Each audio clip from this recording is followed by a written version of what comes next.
Assalamualaikum warahmatullahi wabarakatuh.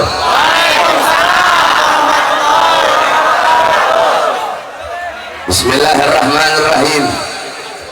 Alhamdulillahil qawiyyi sultanuh, al-wadihil burhanuh, al-mabsut fil wujud karamuhu wa ihsanuh.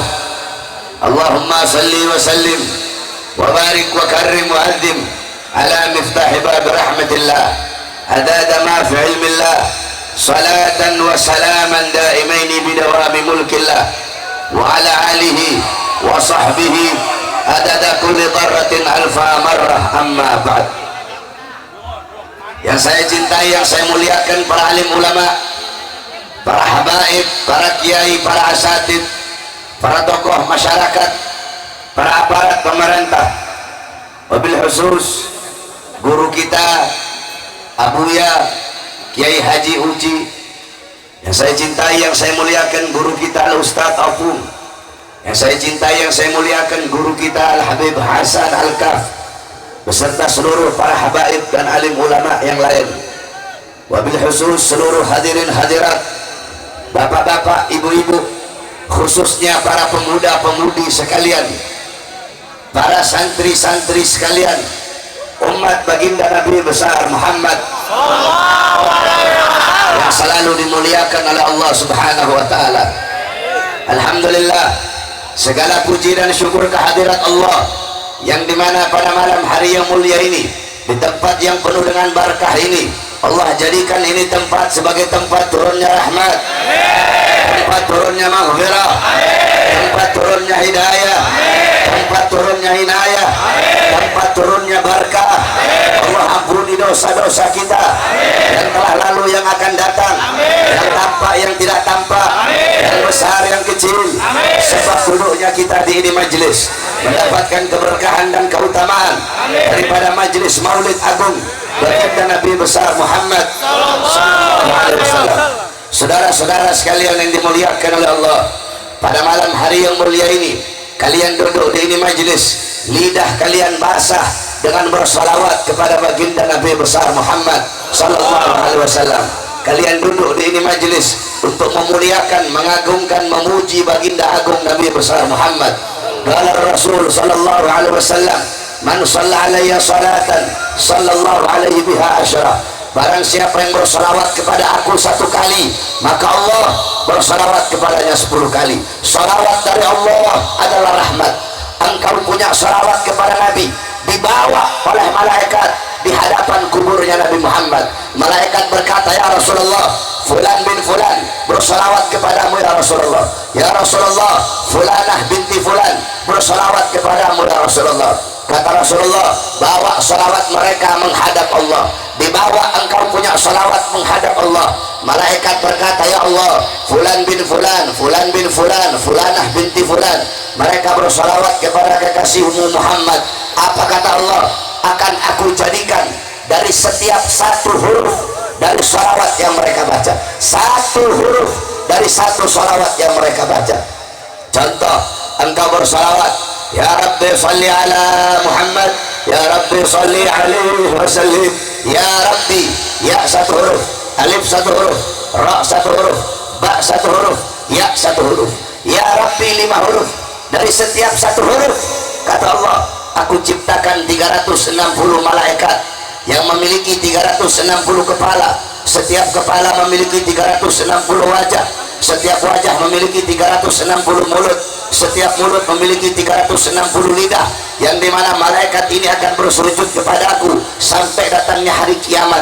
Dia memohon ampun atas dosa-dosa orang yang bersalawat tersebut, dan malaikat ini tidak akan mengangkat kepalanya sebelum aku mengampuni dosa-dosa orang-orang yang bersalawat tersebut. Mudah-mudahan dengan duduknya kita di ini majelis, tidak kita pulang dari ini majelis kecuali Allah ampuni seluruh dosa-dosa kita. Amin amin ya rabbal alamin. Maka berbahagialah, beruntunglah bagi orang-orang yang ketika disebut nama Nabi Muhammad mereka bersolawat kepada Rasulullah sallallahu alaihi wasallam. Dalam riwayat diceritakan, pernah satu waktu di zaman Nabi ada seekor kijang yang diburu oleh seorang pemburu. Ketika itu pemburu dapat ini kijang, dia bawa ini kijang, mau bawa pulang ke rumah. Tiba-tiba dia lewat di hadapan Nabi Muhammad. Dengan izin Allah, kijang tersebut berkata kepada Nabi, "Ya Rasulullah, tadi aku sedang mencari makan, anak-anakku di sarang sedang menungguku, aku ingin menyusui anak-anakku ya Rasulullah. Tiba-tiba pemburu ini dia menangkapku, ya Rasulullah, tolong bilang kepada dia agar dia melepaskan aku sesaat, aku ingin pulang ke kandang untuk memberi minum anak-anakku. Setelah itu aku akan kembali lagi kepadanya ya Rasulullah." Kata Rasulullah, "Wahai kijang, bagaimana kalau engkau tidak kembali?" Kijang tersebut menjawab, "Kalau aku tidak kembali, kalau aku ingkar kepada janjiku ya Rasulullah, maka aku ridha, aku rela dilaknat oleh Allah sebagaimana Allah melaknat orang-orang yang ketika disebutkan namamu mereka tidak mau bersalawat kepadamu ya Rasulullah. Maka ketika disebutkan nama Nabi Muhammad, bersalawatlah kita kepada beliau." Saudara-saudara, kalian duduk di ini majelis, bersalawat kepada Nabi, memuji Nabi, memuliakan Nabi, mengagungkan Nabi. Nabi tidak butuh salawat kita, Nabi tidak butuh pujian dari kita, Nabi tidak butuh penghormatan dari kita, tetapi kita yang butuh bersalawat kepada Nabi, kita yang butuh memuji Nabi, kita yang butuh memberikan penghormatan dan kemuliaan kepada Nabi Muhammad. Kalian duduk di sini memuliakan Nabi, mengagungkan Nabi, memuji Nabi, bersalawat kepada Nabi, itu tidak akan menambahkan kemuliaan Nabi. Kalian tidak bersalawat, tidak memuji, tidak memuliakan, tidak mengagungkan, itu juga tidak akan mengurangi kemuliaan Nabi Muhammad, karena kemuliaan Nabi tidak ada batas. Walaupun lautan jadi tinta, pohon-pohon jadi pena, digunakan untuk melukis kemuliaan Nabi, laut jadi tinta, pohon jadi pena, tidak akan sanggup melukis kemuliaan Nabi Muhammad. Saudara-saudara, seorang penyair berkata, "Ma madahtu Muhammadan bi qasidati, walakin mudiha qasidati bi Muhammadin." Aku tidak memuji Nabi dengan syairku, tetapi syairku yang menjadi terpuji karena telah memuji Nabi Muhammad. Aku tidak memuliakan Nabi dengan syairku, tetapi syairku yang menjadi mulia karena telah memuliakan Nabi Muhammad. Kita duduk di sini memuji Nabi, kita yang menjadi terpuji saudara-saudara. Kita duduk di sini memuliakan Nabi, kita yang menjadi mulia. Kita duduk di sini mengagungkan Nabi, kita yang menjadi agung. Kita duduk di ini majelis untuk memuliakan hari kelahiran Nabi Muhammad, hari kelahiran makhluk yang paling mulia, hari kelahiran makhluk yang paling sempurna, hari kelahiran makhluk yang paling agung, yaitu baginda Nabi besar Muhammad. Di dalam kitab Hawashi Syarwani ala Tuhfa Muhtaj, kitab Hawashi Syarwani adalah kitab milik Al-Imam Asy-Syarwani. Itu adalah hasyiah daripada kitab Tuhfatul Muhtaj Al-Imam Ibnu Hajar Al-Haytami. Kitab Tuhfatul Muhtaj Al-Imam Ibnu Hajar Al-Haytami itu adalah syarah daripada kitab Minhajut Talibin Al-Imam Nawawi. Di dalam kitab Hawashi Syarwani dijelaskan, dikatakan, "Wa anna afdhalal layal lailatul maulidis syarif, thumma lailatul qadar, thumma lailatul jum'ah, thumma lailatul isra." Saudara-saudara, dikatakan bahwasanya malam yang paling mulia, malam yang paling agung, malam yang paling mulia dari malam-malam yang ada, malam yang paling mulia adalah malam kelahiran baginda Nabi besar Muhammad. Setelah malam kelahiran Nabi, baru malam Lailatul Qadar. Setelah malam Lailatul Qadar, baru malam Jumat. Setelah malam Jumat, baru malam Isra Mi'raj. Kenapa malam kelahiran Nabi menjadi malam yang paling mulia, menjadi malam yang paling agung, menjadi malam yang paling sempurna daripada malam-malam yang lain? Abuya Al-Imam Al-Habib Alwi, Al-Habib Muhammad bin Alwi Al-Maliki Al-Hasani, beliau pernah menukil perkataan daripada Al-Imam As-Sayyid Muhammad Amin Qutbi, "Ya Lailatul Itsnin, madha safahat." Wahai malam Senin, apa yang telah menyapamu? Wahai malam Senin, mengapa kau begitu mulia? Mengapa kau begitu wangi? Mengapa kau begitu agung? Mengapa kau begitu luhur? Wahai malam Senin, engkau menjadi mulia, engkau menjadi agung, engkau menjadi wangi, engkau menjadi luhur karena pada mula lahir makhluk yang mulia, makhluk yang agung, makhluk yang wangi, makhluk yang suci, yaitu baginda Nabi besar Muhammad sallallahu alaihi wasallam. Saudara-saudara, Al-Imam Qastallani dalam kitab beliau menjelaskan bahwasanya malam Maulid, malam kelahiran Nabi, kenapa lebih mulia dari malam Lailatul Qadar? Beliau berkata, malam Lailatul Qadar adalah malam turunnya para malaikat, sedangkan malam kelahiran Nabi adalah malam turunnya Nabi Muhammad, malam lahirnya Nabi Muhammad, malam adanya Nabi Muhammad sallallahu alaihi wasallam. Maka sudah tentu malam turunnya Nabi, malam lahirnya Nabi lebih mulia daripada malam turunnya malaikat. Kemudian malam Lailatul Qadar itu rahmat Allah hanya bagi umat Muhammad saja, rahmat Allah hanya untuk umat Nabi saja. Sedangkan malam kelahiran Nabi, adanya Nabi, itu rahmat Allah bukan hanya untuk umat Nabi saja, tetapi itu adalah rahmat bagi seluruh alam semesta. Maka sudah tentu malam kelahiran Nabi lebih mulia daripada malam Lailatul Qadar. Kenapa? Kalau bukan karena malam lahirnya Nabi, tidak akan ada Lailatul Qadar. Makanya bagi kami para habaib, hari lahirnya Nabi, Maulid itu lebih mulia daripada Idul Fitri, lebih mulia daripada Idul Adha, lebih mulia daripada malam Lailatul Qadar dan malam-malam yang ada. Kenapa? Karena malam kelahiran Nabi lah yang menjadi syarat adanya hari-hari bersejarah dalam Islam. Kalau bukan karena lahirnya Nabi, tidak akan ada Idul Fitri, tidak akan ada Idul Adha, tidak akan ada nuzulul Quran, tidak akan ada Fathul Makkah, tidak akan ada kemenangan perang Badar, tidak akan ada Al-Quran, tidak akan ada syariat, tidak akan ada ulama, tidak akan ada hari-hari yang besar dalam Islam, tidak akan ada 9-10 Muharram, Tasu'ah, Asyura, tidak akan ada Ramadan, tidak akan ada seluruh hari-hari yang mulia kalau bukan diawali daripada hari kelahiran baginda Nabi besar Muhammad sallallahu alaihi wasallam. Sudah tentu makanya wajib bagi kita untuk bersyukur dengan lahirnya baginda Nabi besar Muhammad sallallahu alaihi wasallam. Di dalam qasidah Muhammadiyah, Al-Imam Busiri beliau berkata, Muhammadun dzikruhu rauhun li anfusina. Muhammad menyebut namanya, Muhammad mengingatnya, Muhammad mengenangnya, rauhun li anfusina, ketenangan, kedamaian, ketentraman bagi jiwa-jiwa kita. Jangankan menyebut nama Nabi Muhammad, Al-Habib Abu Bakar Al-Adani di dalam diwannya, di dalam qasidahnya, beliau berkata bahwasanya menyebut nama Al-Imam Sultan Al-Habib Abdullah bin Abu Bakar Al-Idrus bisa menjernihkan hati, apalagi menyebut nama baginda Nabi besar Muhammad sallallahu alaihi wasallam. Wa dzikrul idrusil kutub ajla anil qalbus sada lisadiqin. Menyebut nama Habib Abdullah Al-Idrus bisa menjernihkan hati-hati yang kotor, lisadiqin, bagi orang-orang yang yakin, bagi orang-orang yang percaya. Menyebut nama cucunya bisa menjernihkan hati, apalagi menyebut nama datuknya baginda Nabi besar Muhammad sallallahu alaihi wasallam. Muhammadun dzikruhu rauhun li anfusina, Muhammadun syukruhu fardun alal umami. Muhammad bersyukur dengan lahirnya beliau, bersyukur dengan adanya beliau.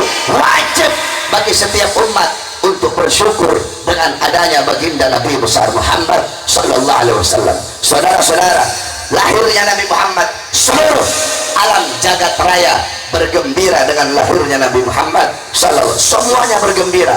Saudara-saudara sekalian yang dimuliakan oleh Allah, semua makhluk bergembira, bahkan seekor anjing bergembira dengan lahirnya Nabi. Seluruh binatang-binatang bergembira dengan lahirnya Nabi. Anjing bergembira dengan lahirnya Nabi Muhammad. Kalau ada orang yang mengaku sebagai umat Nabi Muhammad, mengaku beriman kepada Nabi, mengaku mengikuti sunnah dan ajaran Nabi, tapi dia tidak bergembira dengan lahirnya Nabi, dia tidak senang dengan maulidnya Nabi, itu orang bukan anjing, bukan. Terus apa?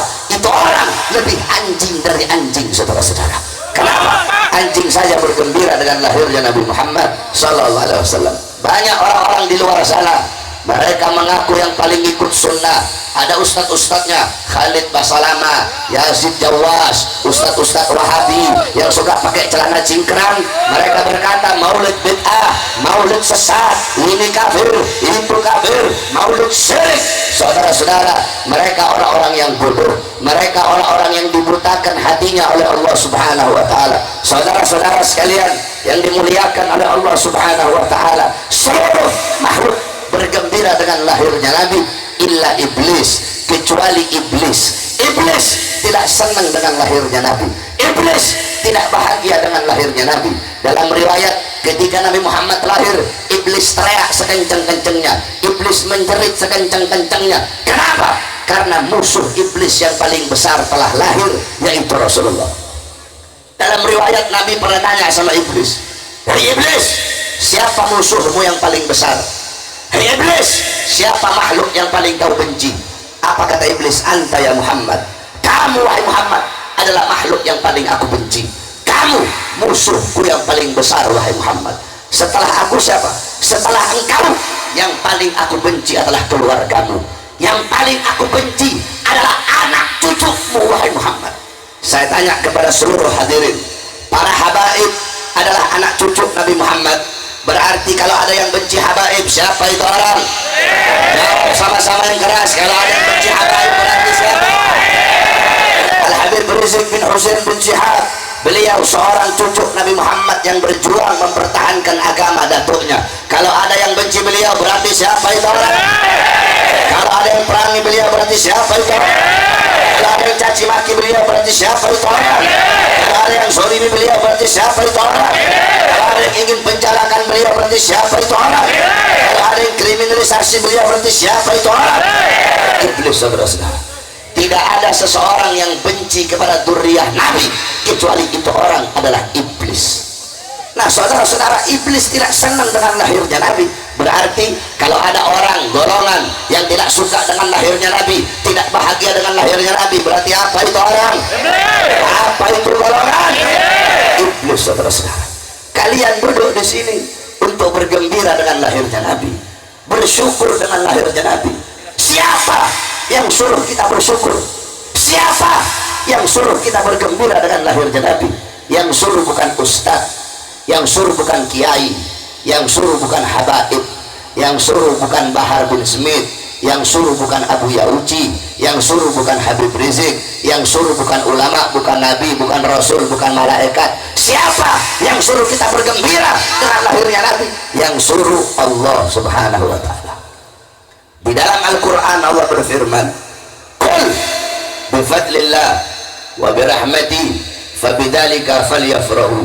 Katakanlah, dengan karunia Allah dan dengan rahmat Allah, maka dengan karunia dan rahmat tersebut hendaklah mereka bergembira. Hendaklah saya bergembira, hendaklah kalian bergembira, hendaklah kita bergembira dengan adanya karunia dan rahmat Allah. Pertanyaannya, apa, siapa karunia dan rahmat Allah? Tafsir ada dua, ada tafsir bil ma'thur, ada tafsir bil dirayah. Tafsir bil ma'thur adalah menafsirkan ayat Al-Quran dengan ayat yang lain yang ada dalam Al-Quran. Di dalam kitab tafsir Ma'alimut Tanzil Al-Imam Baghawi, kami para habaib itu semua tafsir kami pelajari, akan tetapi yang paling kami berpegangan kepada tafsir Ma'alimut Tanzil Al-Imam Baghawi. Semua kami baca, Jami' Ahkam, Jalalain, akan tetapi kalau khusus tafsir itu yang paling kami pakai Ma'alimut Tanzil karangan Al-Imam Baghawi. Karena bagi para habaib, ummahatul din arbah, pokok-pokok agama itu ada 4 di dalam 4 fan ilmu. Fil fikih Minhajut Talibin, di dalam ilmu fikih kitab Minhajut Talibin Al-Imam An-Nawawi. Fil hadis Bukhari Muslim. Fil tafsir, dalam kitab tafsir, dalam ilmu tafsir Ma'alimut Tanzil Al-Imam Baghawi. Fil ragaib, dalam ilmu tasawuf Ihya Ulumuddin lil Imam Ghazali. Nah, di dalam kitab Ma'alimut Tanzil Al-Imam Baghawi, dalam kitab tafsir Jalalain Al-Imam Jalaluddin Al-Mahalli yang diteruskan oleh Al-Imam Jalaluddin As-Suyuti, dalam tafsir Jami' Ahkam Al-Imam Qurtubi, dalam tafsir Manarikut Tanzil Al-Imam An-Nasafi, dalam tafsir Anwarut Tanzil Al-Imam Baydawi, dalam tafsir Jami'ul Bayan Al-Imam Ibnu Jarir At-Tabari, dijelaskan bahwasanya rahmat Allah di dalam ayat tersebut adalah baginda Nabi besar Muhammad. Sebagaimana dalam ayat yang lain Allah berfirman, wa ma arsalnaka illa rahmatan lil alamin, tidak aku utus engkau wahai Muhammad kecuali engkau adalah rahmat bagi seluruh alam semesta. Terus apa karunia Allah? Karunia Allah, para ulama berbeda pendapat. Sebagian ulama berkata karunia Allah yang paling besar adalah Al-Quran. Sebagian ulama berkata karunia Allah yang paling besar adalah ilmu. Sebagian lagi ulama berkata karunia Allah yang paling besar adalah akal, sebab akal adalah tempatnya ilmu. Jadi berbeda pendapat antara para ulama. Nah, dengan adanya ilmu, dengan adanya akal, dengan adanya Al-Quran sebagai karunia Allah, dan dengan adanya Nabi Muhammad sebagai rahmat Allah, maka hendaklah bagi kita bergembira dan bersyukur dengan adanya baginda Nabi besar Muhammad sallallahu alaihi wasallam. Saudara-saudara sekalian yang dimuliakan oleh Allah, kamu tahu Sayyidina Abbas, beliau pernah bermimpi berjumpa dengan Abu Lahab. Abu Lahab diazab dan disiksa dalam neraka illa yaumul itsnin, kecuali hari Senin. Setiap hari Senin dari selah-selah jarinya itu keluar air sehingga dia bisa minum dari air tersebut. Sayyidina Abbas tanya, wahai Abu Lahab, kenapa setiap hari Senin Allah ringankan azab dan siksamu dari jari-jarimu keluar air? Apa kata Abu Lahab? Apa kata Abu Lahab? Karena aku pernah bergembira dengan lahirnya Muhammad. Ketika Muhammad lahir, aku punya budak namanya Suwaibah. Suwaibah datang bawa kabar kelahiran Muhammad. Wahai Abu Lahab, ponakanmu telah lahir, laki-laki yang sangat tampan. Aku senang, aku gembira dengan lahirnya ponakanku. Makanya aku bebaskan Suwaibah, aku merdekakan. Jadi adat istiadat orang Arab, kalau ada yang datang bawa kabar gembira atau ada yang puji mereka, mereka akan memuliakan orang yang datang bawa kabar tersebut. Nah, Abu Lahab dia muliakan Suwaibah dengan apa? Dengan dimerdekakan Suwaibah. Karena kegembiraanku yang sesaat atas lahirnya Muhammad, karena inilah Allah ringankan azab dan siksaku setiap hari Senin. Saudara-saudara, itu Abu Lahab yang jelas-jelas masuk neraka, tetapi setiap hari Senin Allah ringankan azab dan siksanya karena bergembira dengan lahirnya Nabi. Bagaimana dengan kita, umat Nabi Muhammad yang beriman kepada Nabi, yang cinta kepada Nabi, yang mengikuti sunnah-sunnah Nabi? Kalau kita bergembira seumur hidupnya kita, setiap hembusan nafasnya kita dengan lahirnya baginda Nabi besar Muhammad sallallahu alaihi wasallam. Saudara-saudara sekalian yang dimuliakan oleh Allah, kita duduk di sini untuk merayakan kelahiran Nabi Muhammad. Mungkin kalau kalian bertanya kepada ustadz-ustadz, kiai-kiai, habaib-habaib, ustadz, kiai, habib, siapa yang pertama kali merayakan maulid, mungkin mereka akan menjawab Salahuddin Al-Ayyubi atau Imam Fulan, Imam Fulan, Imam Fulan. Tapi kalau kalian bertanya kepada saya, siapa yang pertama kali merayakan kelahiran Nabi, akan saya jawab Allah subhanahu wa ta'ala yang pertama kali merayakan kelahiran Nabi Muhammad. Nanti saya jelaskan. Nah, saudara-saudara, banyak orang-orang di luar sana mengatakan maulid ini bid'ah. Saudara-saudara, kalau dilihat zahiriyah aja, ya maulid ini bid'ah zahirnya, tetapi apa-apa yang ada di dalam peringatan maulid itu bukanlah sesuatu yang bid'ah. Saya tanya kepada engkau semua, kalian duduk di ini majelis maulid menuntut ilmunya Allah. Nanti Buya Uci beliau sampaikan ilmu, beliau sampaikan nasihat, para habaib, para kiai kasih ilmu kepada orang-orang yang hadir duduk di majelis maulid. Kalian menuntut ilmunya Allah. Apakah menuntut ilmunya Allah sesuatu yang bid'ah? Tidak, saudara-saudara. Kalian duduk di majelis maulid mengenang Nabi Muhammad, mengingat Nabi Muhammad, dibacakan maulid, dibacakan sirah, dibacakan tarikhnya Nabi. Para muarrikhin, para ulama ahli tarikh, beliau membuat kitab sirahnya Nabi.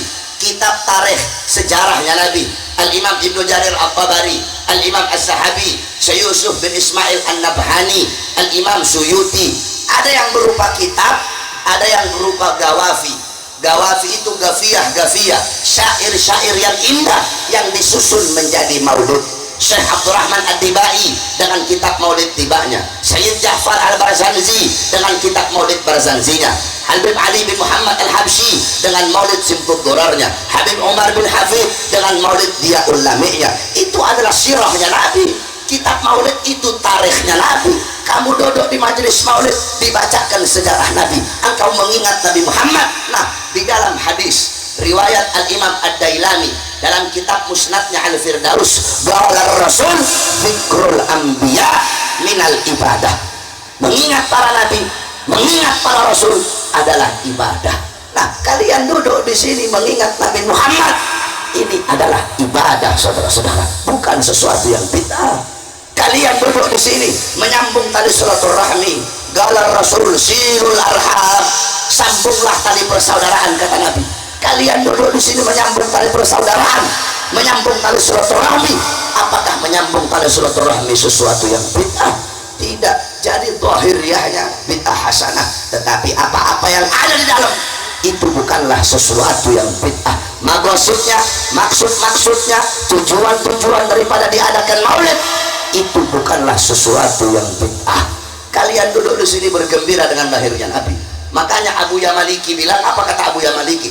Kalau ada orang yang bertanya, itu Ustaz Opung ngapain sih bikin-bikin maulid? Kalau ada orang yang bertanya seperti itu, seakan-akan dia bertanya, ngapain sih itu Ustaz bergembira dengan lahirnya Nabi Muhammad? Jadi kalau ada orang yang bertanya, ngapain sih ngerayain maulid? Ngapain sih bikin acara maulid? Seakan-akan dia bertanya, ngapain sih kamu gembira dengan lahirnya Nabi Muhammad? Tidak pantas pertanyaan seperti itu keluar dari lidah seseorang yang mengaku sebagai umat Nabi Muhammad, saudara-saudara. Nah, hakikat intisari daripada maulid itu adalah memuliakan dan mengagungkan kelahiran Nabi. Nah, yang pertama kali memuliakan dan mengagungkan kelahiran Nabi itu Allah. Jadi yang pertama kali merayakan kelahiran Nabi Allah. Saudara-saudara, kalau cara kita merayakan kelahiran Nabi, duduk di sini, baca maulid, baca sirah Nabi, bersolawat, mendengarkan nasihat ulama, pulang bawa ilmu manfaat, itu caranya kita. Allah punya cara sendiri untuk merayakan, memuliakan, mengagungkan kelahiran Nabi Muhammad SAW. Bagaimana cara Allah memuliakan dan mengagungkan kelahiran Nabi? Saya kasih kepada kamu. Pertama, kamu tahu waktu sahar, sepertiga malam. Sepertiga malam itu menjadi saatul ijabah, menjadi waktu dikabulkan doa. Allah turun ke langit dunia, Allah menyeru, hal min taibin, hal min mustaghfirin. Adakah yang mau bertobat? Aku terima tobatnya. Ada yang minta ampun? Aku ampuni dosanya. Setiap waktu sahar sepertiga malam, kecuali hari Jumat, kecuali malam Jumat. Kalau malam Jumat dari ba'da maghrib sampai sepertiga malam itu saatul ijabah. Di hari-hari yang lain saatul ijabah adalah sepertiga malam. Nah, para ulama berkata, kenapa sepertiga malam itu menjadi waktu dikabulkan doa? Para ulama menjawab, karena Nabi Muhammad dilahirkan di sepertiga malam, sehingga Allah muliakan saat-saat kelahiran Nabi menjadi saat-saat dikabulkan doa oleh Allah. Allah muliakan waktu kelahiran Nabi menjadi waktu yang dikabulkan doa oleh Allah. Andaikan Nabi lahirnya ba'da duhur, ya ba'da duhur jadi saatul ijabah. Andaikan Nabi lahir ba'da asar, ya ba'da asar menjadi saatul ijabah. Karena Nabi Muhammad lahir sepertiga malam, Allah muliakan sepertiga malam menjadi waktu dikabulkan doa oleh Allah. Kenapa? Takriman. Kenapa? Tasyrifan. Untuk memuliakan. Itu adalah pemuliaan, itu adalah pengagungan, itu adalah penghormatan atas hari lahirnya baginda Nabi besar Muhammad sallallahu alaihi wasallam. Itu yang pertama. Yang kedua, wulida sallallahu alaihi wasallam yaumul itsnin. Wulida sallallahu alaihi wasallam yaumul itsnin 12 min syahr Rabiul Awal. Nabi Muhammad lahir pada hari Senin tanggal 12 bulan Rabiul Awal amul fil, tahun gajah. Wa summiya ama wiladati amal fil, dan dinamakan tahun kelahiran Nabi itu tahun gajah. Li'anna malikal Habasya, karena raja Habasya itu mengutus siapa? Jaisan, tentara. Wa kana fi filun adim, tentara yang ada pada mereka itu membawa gajah-gajah yang besar. Untuk apa? Lihatmil Ka'bah, untuk menghancurkan Ka'bah. Fa'ahlakallahul jais, kemudian Allah hancurkan tentara gajah tersebut.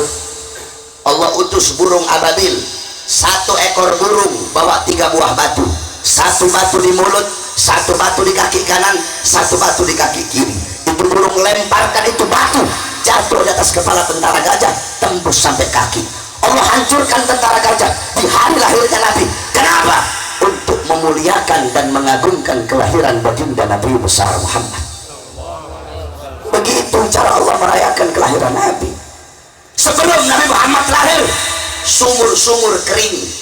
Di hari lahirnya Nabi, Allah pancarkan air dari sumur-sumur yang kering. Kenapa kok di hari lahir Nabi? Padahal sebelum Nabi lahir, bisa saja Allah keluarkan air dari sumur yang kering. Kenapa di hari lahir Nabi? Untuk memuliakan dan mengagungkan hari kelahiran Nabi Muhammad. Sebelum Nabi lahir, pohon-pohon kurma kering. Di hari lahir Nabi, pohon-pohon kurma yang kering bertumbuh daun-daun dan bunganya, daun-daunnya, buahnya bertumbuh. Kenapa kok di hari lahir Nabi? Padahal bisa saja sebelum Nabi lahir. Kenapa di hari lahir Nabi? Untuk memuliakan dan mengagungkan kelahiran Nabi Muhammad. Api Majusi di hari lahir Nabi padam. Api Majusi yang selama ribuan tahun tidak pernah padam, dipadamkan oleh Allah di hari lahirnya Nabi. Kenapa kok di hari lahir Nabi? Padahal bisa saja sebelum Nabi lahir. Kenapa kok harus di hari lahirnya Nabi? Untuk memuliakan dan mengagungkan hari lahirnya Nabi Muhammad. Tiang-tiang istana Romawi diruntuhkan oleh Allah di hari lahir Nabi. Kenapa bukan sebelum Nabi lahir? Untuk memuliakan dan mengagungkan kelahiran Nabi Muhammad. Allah utus 4 arwah wanita mulia untuk menemani Sayyidatuna Aminah ketika akan melahirkan Nabi Muhammad, sebagaimana yang dijelaskan oleh Al-Imam Al-Qurtubi. Kenapa Allah utus Sayyidatuna Hawa, Sayyidatuna Asiyah, Sayyidatuna Maryam, Sayyidatuna Sarah? 4 arwah wanita mulia Allah utus untuk menemani Sayyidatuna Aminah. Ketika ini 4 arwah datang, mereka berkata, wahai Aminah, engkau wanita paling beruntung di bumi, engkau wanita paling beruntung di langit, karena engkau yang Allah pilih rahimmu melahirkan makhluk paling mulia, yaitu Rasulullah.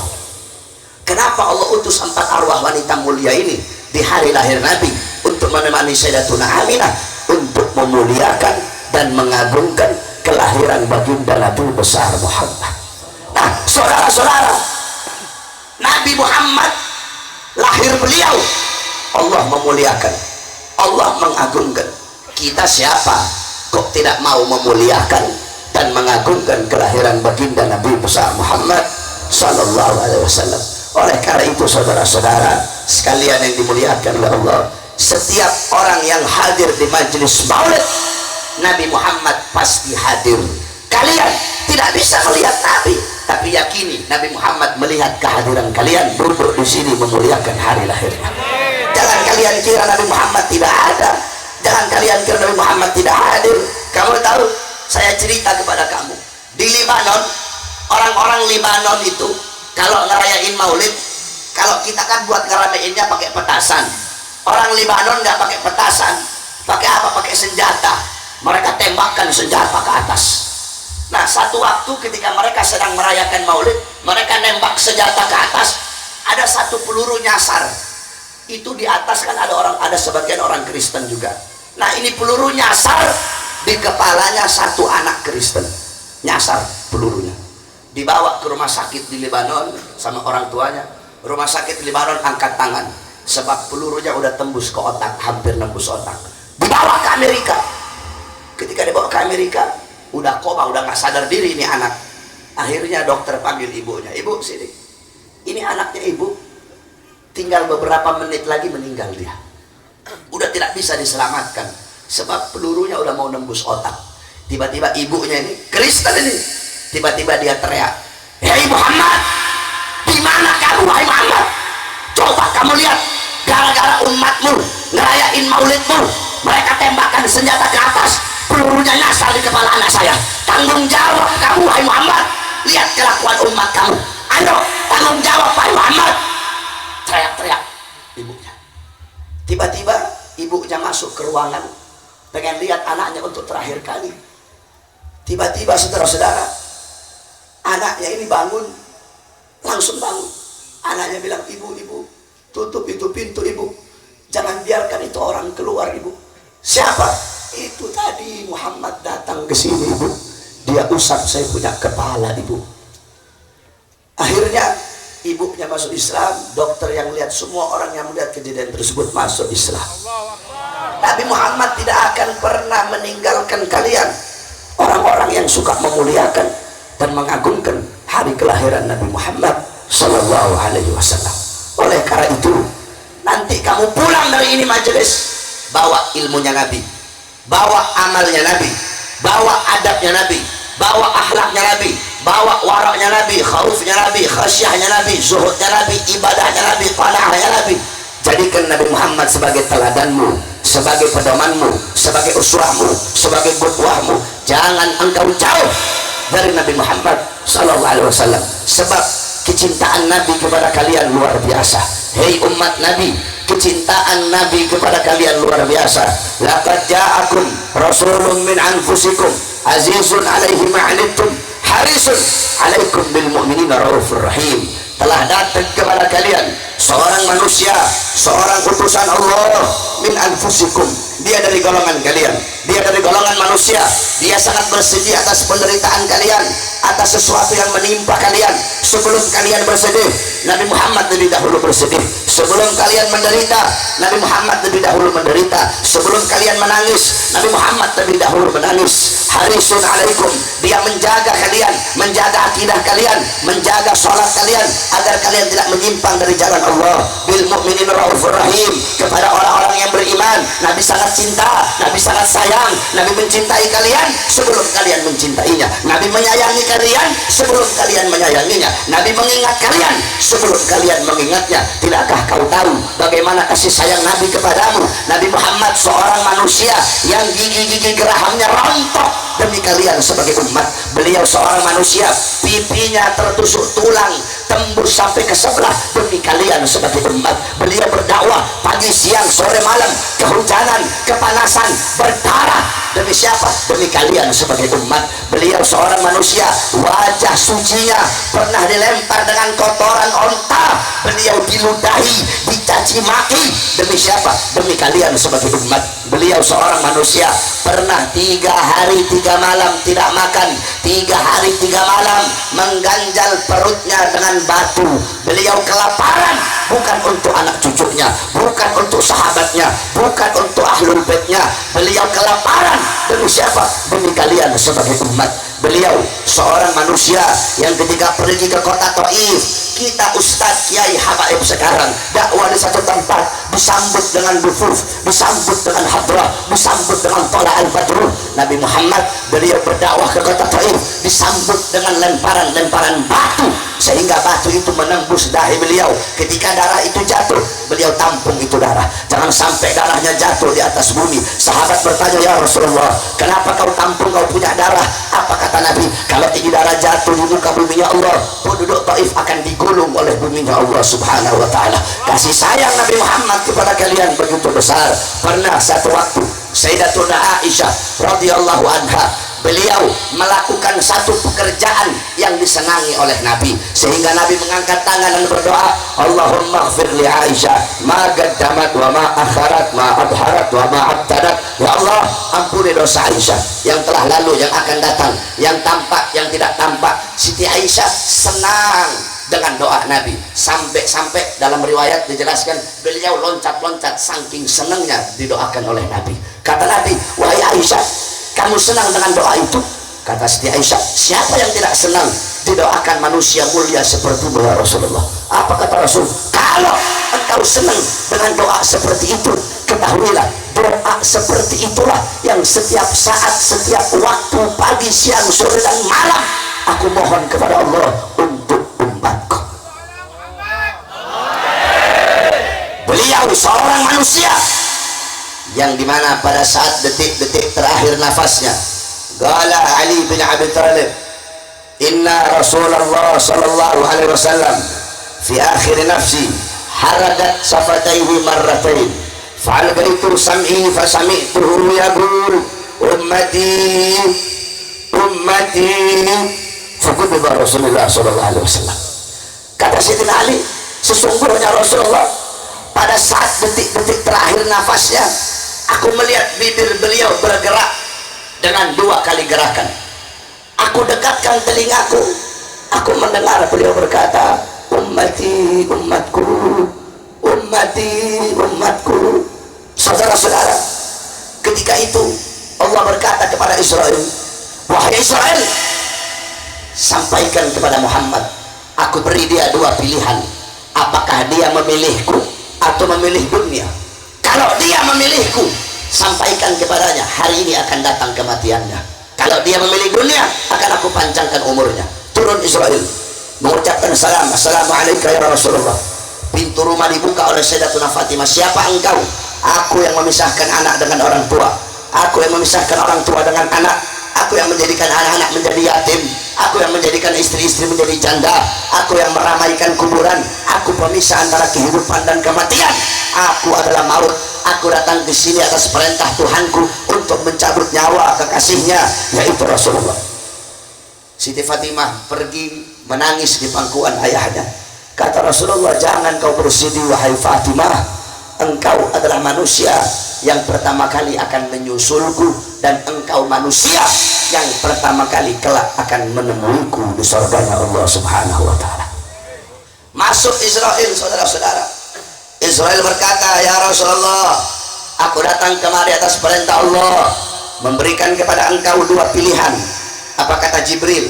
Aku datang bersama Israel membawakan 2 pilihan, apakah engkau memilih Allah atau memilih dunia? Kata Nabi Muhammad, tentu aku memilih Allah. Dunia bukanlah kehidupan yang sebenarnya bagiku. Wahai Israel, cabutlah nyawaku. Ketika akan dicabut, Nabi Muhammad berkata, tunggu dulu, aku belum puas meninggalkan umatku karena belum diberi jaminan oleh Allah subhanahu wa ta'ala. Pergi lagi Jibril menghadap Allah.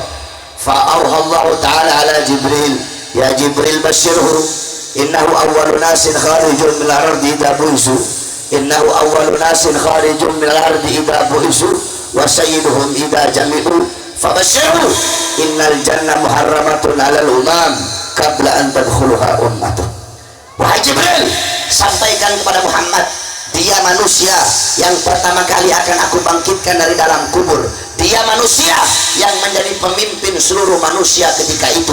Dan katakan kepadanya, jaminan dariku, sorga aku haramkan untuk dimasuki oleh umat manapun sebelum sorga dimasuki oleh umatnya. Ini jaminan dariku. Akhirnya turun Jibril. Rasulullah berkata, cabut nyawaku wahai Israel. Dicabut nyawa Nabi Muhammad, dicabut nyawa tersebut. Ketika Allah masukkan ruh itu dari kepala, ketika dicabut ruh itu dari kaki. Ya, dalam kitab Kasyaf Ulum Ruh dijelaskan itu. Jadi ruh itu masuk dari kepala, keluar itu dari kaki, baru ke kepala. Dicabut nyawa Nabi Muhammad. Ketika nyawa itu sampai di sini, Nabi Muhammad mendesah.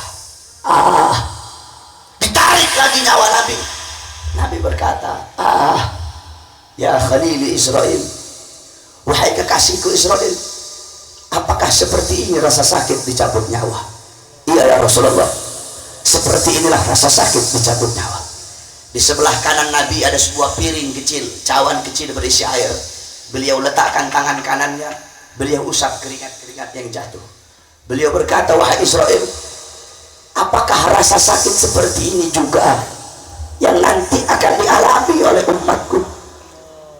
Israel berkata, ya Rasulullah, rasa sakit seperti ini juga yang nanti akan dialami oleh umat. Mendengar itu Nabi Muhammad menangis, saudara-saudara. Itu tangisan terakhir Rasulullah, itu tangisan terakhir Nabi Muhammad. Beliau membuat doa yang terakhir, membuat permohonan yang terakhir kepada Allah. Beliau angkat tangan dan berdoa, Allahumma khaffif ala ummati fi sakaratil maut. Ya Allah, ringankanlah sakratul maut umatku. Ya Allah, aku nabi mereka, aku pemimpin mereka, berikan rasa sakit sakratul maut mereka kepada aku ya Allah, biar aku menanggung rasa sakit umatku ya Allah. Mereka tidak akan kuat, mereka tidak akan sanggup ya Allah. Aku nabi mereka, biarkan aku menanggung seluruh rasa sakit sakratul maut umatku ya Allah. Apa yang telah kita lakukan untuk nabi? Apa yang telah kita korbankan untuk nabi? Perhatian nabi kepada kita begitu luar biasa, saudara-saudara. Kelak di akhirat bisa kalian mendatangi Nabi Adam. Nabi Adam berkata nafsi nafsi. Kalian mendatangi Nabi Musa. Nabi Musa berkata nafsi nafsi. Kalian mendatangi Nabi Ibrahim, nafsi nafsi. Kalian mendatangi Nabi Isa, nafsi nafsi. Seluruh nabi menjawab nafsi nafsi. Pada hari itu bapak ibu kalian tidak bisa menolong kalian, tidak ada yang bisa menolong kalian kecuali syafaat Nabi Muhammad. Pada saat itu yang bingung ke sana kemari adalah Nabi Muhammad, yang bersujud di bawah arsy adalah Nabi Muhammad. Untuk apa? Untuk kalian sebagai umat. Kecintaan Nabi kepada kalian luar biasa. Oleh karena itu saudara-saudara, khususnya para anak-anak muda, di sini paling banyak hadir anak-anak muda, maka saya wasiatkan kepada engkau, wahai anak-anak muda, ini wasiatku kepada kalian, jadilah kalian anak-anak muda Nabi Muhammad. Jadilah kalian anak-anak muda yang rela mengorbankan jiwa, nyawa dan darah untuk Nabi Muhammad. Wahai anak-anak muda, jadilah kalian pejuang-pejuang Nabi Muhammad. Wahai anak-anak muda, jadilah kalian anak-anak muda yang meneruskan perjuangan Nabi Muhammad. Wahai anak-anak muda, jadilah kalian anak-anak muda yang selalu mengibarkan panji-panji dan bendera Nabi Muhammad. Wahai anak-anak muda, jadilah kalian anak-anak muda yang menjadi penyambung lidah baginda Nabi besar Muhammad. Wahai anak-anak muda, jadilah kalian penjaga Al-Quran, penjaga syariat Nabi Muhammad. Wahai anak-anak muda, jadilah kalian pewaris keilmuan Nabi Muhammad. Wahai para anak-anak muda, jadilah kalian anak-anak muda yang baik, anak-anak muda yang taat, anak-anak muda yang patuh, anak-anak muda yang selalu sejalan dengan Al-Quran. Kita anak-anak muda zaman sekarang semakin hari semakin jauh daripada Al-Quran. Kita lebih sibuk main Facebook, lebih sibuk main Twitter, sibuk dengan media sosial, sehingga engkau lupa dengan Al-Quran. Kalau nanti engkau pulang ke rumah, Al-Quran kamu berabu, Al-Quran kamu penuh dengan tanah, penuh dengan debu, engkau pantas dikatakan sebagai orang mati, saudara-saudara. Pantas ditakdirkan 4 kali. Lihat bagaimana kesibukan para ulama salaf terdahulu dengan Al-Quran. Kalau kamu pengen tahu bagaimana kesibukan ulama salaf dengan Al-Quran, kamu bercermin bagaimana kesibukan kamu pada masa sekarang ini, bagaimana kesibukan kamu terhadap HP. Seperti itulah kesibukan ulama salaf terdahulu dengan Al-Quran. Kalau kamu bangun tidur pegang HP, ulama salaf bangun tidur pegang Quran. Kalau kamu mau makan sambil pegang HP, ulama salaf mau makan sambil pegang Quran. Kalau kamu jalan kemana-mana pegang HP, bawa HP, ulama salaf jalan kemana-mana pegang Quran, bawa Quran, baca Quran. Diam dan jalanmu sambil main HP, ulama salaf diam dan jalannya sambil baca Quran. Kamu tidak bisa hidup tanpa HP, ulama salaf tidak bisa hidup tanpa Al-Quran. Kalian anak-anak muda zaman sekarang pagi siang sore malam sibuk main HP, ulama salaf pagi siang sore malam sibuk dengan Al-Quran. Al-Habib Ahmad Al-Muhdar, beliau gali kubur, masuk ke dalam kubur yang beliau gali, mengkhatamkan Al-Quran 9.000 kali khatam. Al-Imam Muqaddam Thani Al-Habib Abdurrahman Segaf, umur 7 tahun, mengkhatamkan Al-Quran dalam 1 rakaat sholatnya. Ketika dewasa, 1 hari mengkhatamkan Al-Quran 8 kali. Ba'da subuh 2 kali khatam, ba'da duhur 2 kali khatam, ba'da asar 2 kali khatam, ba'da isya 2 kali khatam. Seperti itu keadaan para salafun saleh. Maka wahai anak-anak muda, jadikan mereka sebagai teladan kamu. Kamu harus jadi anak-anak muda yang baik, harus jadi anak-anak muda yang taat. Kenapa? Subhanul yawm rijalul ghad. Pemuda-pemuda masa kini adalah pemimpin-pemimpin masa depan. Kalau anak-anak muda baik, anak-anak muda taat, anak-anak muda patuh kepada Allah, anak-anak muda senantiasa mengikuti sunnah Rasulullah, besok kampung kita bakal baik, bangsa kita bakal baik, negara kita bakal baik, ulama bakal dipegang oleh orang-orang yang baik. Sebaliknya kalau anak-anak muda rusak, anak-anak muda nongkrong, anak-anak muda mabok-mabokan, anak-anak mudanya bejat, anak-anak mudanya melacur, anak-anak muda buta Al-Quran, anak-anak muda jauh dari Allah, besok bangsa kita hancur, bangsa kita rusak, negara kita hancur, negara kita rusak, dan agama bakal dipegang oleh orang-orang yang rusak. Saya wasiatkan juga kepada para santri-santri, ini Pasar Kemis banyak para santri, Tangerang adalah kota santri. Oleh karena itu aku wasiatkan kepada engkau, wahai para santri-santri, kalian harus bangkit, harus menjadi santri-santri yang selalu menyampaikan kebenaran. Kenapa? Afdalul jihad, paling utamanya jihad, paling baiknya jihad, paling bagusnya jihad kalimatu hakim, wa fi riwayah kalimatu adlin inda sultanin jahil. Jihad yang paling utama, jihad yang paling baik adalah menyampaikan kebenaran. Dalam riwayat yang lain menyampaikan keadilan, menyampaikan perkataan yang benar, menyampaikan perkataan yang adil kepada pemimpin-pemimpin yang zalim, kepada pejabat-pejabat yang zalim. Wahai para santri-santri sekalian yang dimuliakan Allah, tahun 91 di daerah Jawa Timur ada seorang kiai, masya Allah, namanya Kiai Haji Misbah Mustafa. Beliau ketika itu pengurus NU, tapi beliau keluar dari kepengurusan NU karena tahun 91 ketika itu NU bikin BPRNU, Bank Perkreditan Rakyat, BPRNU, Bank Perkreditan Rakyat. Banyak kiai-kiai sepuh NU yang tidak setuju, itu dipelopori oleh Gus Dur. Salah satunya Kiai Haji Misbah, beliau tidak setuju. Kenapa? Walaupun dia dari maslahatil ummah, ini kan untuk maslahat umat, niat yang baik tidak bisa berubah riba menjadi sesuatu yang dihalalkan oleh Allah. Akhirnya beliau keluar. Nah, saya masih teringat pesan-pesan beliau. Apa kata beliau tahun 91 ketika itu? Beliau bilang, zaman sekarang mau cari santri yang jago baca kitab Bulbul banyak, mau cari santri yang jago baca kitab Kuning banyak, mau cari santri yang hafal Alfiyah banyak, mau cari santri yang hafal Fathul Muin banyak. Yang susah adalah santri yang nekat, yang susah adalah santri yang berani untuk menyampaikan yang benar itu benar, menyampaikan yang salah itu salah. Wahai para santri, cukup sudah kita selama ini tertidur, kita selama ini tidak pernah peduli dengan urusan-urusan mereka, sehingga para pejabat-pejabat, banyak dari mereka orang-orang zalim menjadi para pejabat. Kenapa? Karena kita para santri tidak pernah peduli dengan urusan-urusan mereka. Coba kita lihat bagaimana perjuangan para santri-santri terdahulu. Santri-santri terdahulu malam mereka hafalin Alfiyah, malam ngafalin Imriti, malam megang pulpen, malam menangis berzikir takut kepada Allah, siang mereka pegang pedang bersimbah darah berkorban untuk bangsa dan negara Indonesia. Oleh karena itu kita santri-santri Indonesia, kita pemuda-pemudi Islam harus bangkit untuk bangsa dan negara. Wahai para santri, bangkitlah engkau untuk agama, bangkitlah engkau untuk Rasulullah, bangkitlah engkau untuk menolong agama Allah. Wahai para santri, agama butuh kepada kalian. Wahai para santri, jadikan lidah kalian sebagai saiful maslul, sebagai pedang terhunus yang siap untuk membelah kepala-kepala ribelar, yang siap untuk membelah kepala-kepala sekular, yang siap untuk membelah otak-otak PKI, otak-otak pejabat-pejabat yang zalim. Wahai para santri, jangan pernah engkau takut untuk menyampaikan kebenaran. Sampaikan kebenaran, karena kebenaran adalah milik Allah Subhanahu wa Ta'ala. Allah tidak akan biarkan engkau kalah, walaupun kau tidak punya uang, walaupun kau tidak punya harta, walaupun kau tidak punya pangkat.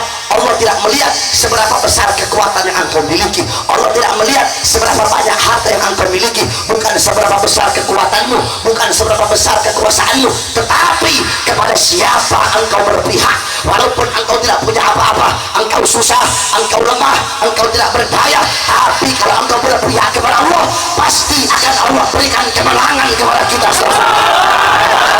Jangan engkau takut, walaupun mereka musuh-musuh agama, mereka punya uang, mereka punya harta, mereka punya pangkat, mereka punya jabatan, para pengkhianat bangsa, mereka punya senjata, mereka punya Cina-Cina yang menyokong perjuangan mereka, yang membantu perjuangan mereka, mereka punya 9 naga yang membantu perjuangan mereka. Jangan pernah engkau takut, jangan pernah engkau mundur. Kenapa?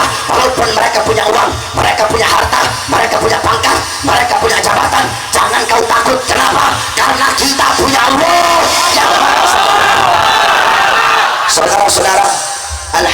Ali bin Husain Al-Attas. Beliau di dalam kitabnya pernah beliau menceritakan, dalam kitabnya Tajul Arsh, beliau menceritakan dulu di India ada seorang wali namanya Habib Muhammad bin Ali Maula Danggal Al-Attas. Ini Habib Majdub min ahlil majadib. Beliau nggak punya apa-apa, nggak punya bala pasukan, nggak punya tentara. Ketika itu Raja Hindu datang mau hancurkan itu hutan tempat ini. Habib mau dihancurin, Raja Hindu bawa pasukan gajah. Kamu tahu Habib suruh apa? Habib cuma suruh nyamuk-nyamuk yang ada di hutan untuk melawan pasukan gajah Raja Hindu tersebut. Nggak masuk akal, saudara-saudara. Masa nyamuk bisa ngalahin pasukan gajah? Tetapi di sini bukan seberapa besar kekuatan yang kau miliki, tapi kepada siapa kau berpihak, pasti akan Allah berikan kemenangan. Oleh karena itu, wahai para santri, sampaikan kebenaran, jangan pernah kau takut. Sampaikan kebenaran walaupun lidah kamu harus dipotong. Sampaikan kebenaran walaupun kau harus dipenjara. Sampaikan kebenaran walaupun engkau harus mati karenanya. Sampaikan kebenaran walaupun engkau dituduh teroris. Sampaikan kebenaran walaupun engkau dituduh radikal. Sampaikan kebenaran walaupun engkau dituduh intoleran. Apapun julukan, cap apapun, sebutan apapun yang disematkan kepada kalian, jangan pernah kalian takut, jangan pernah kalian mundur, wahai para santri-santri. Ahlan wa sahlan kepada guru kita Abu Uji.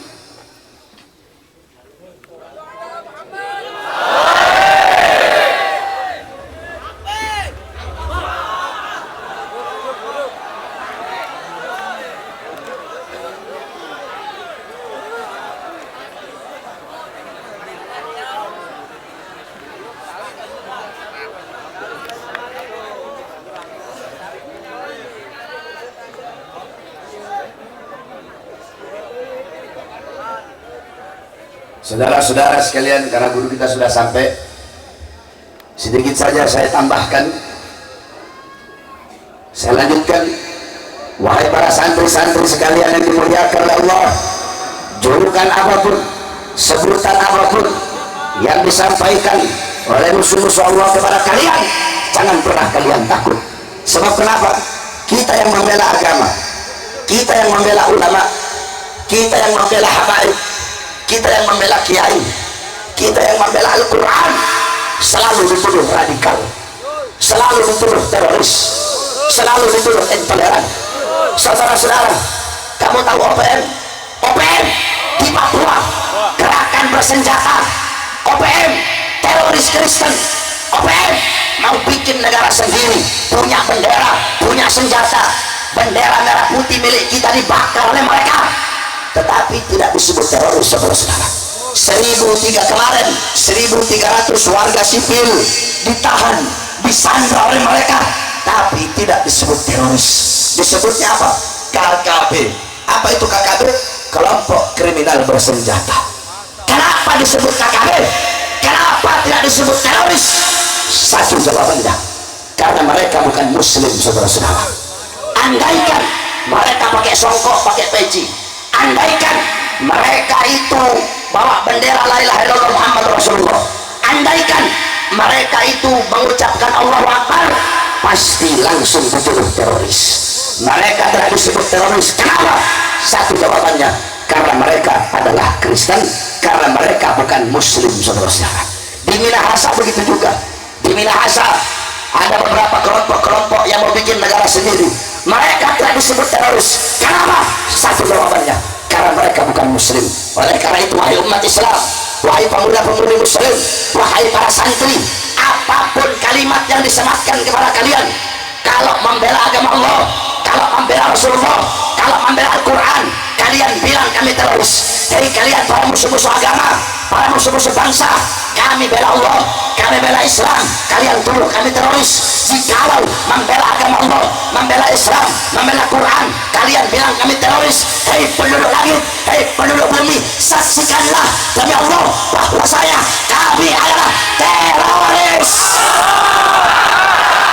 Jikalau membela agama Allah, membela Al-Quran, membela ulama, kalian bilang kami radikal, saksikanlah hei penduduk langit.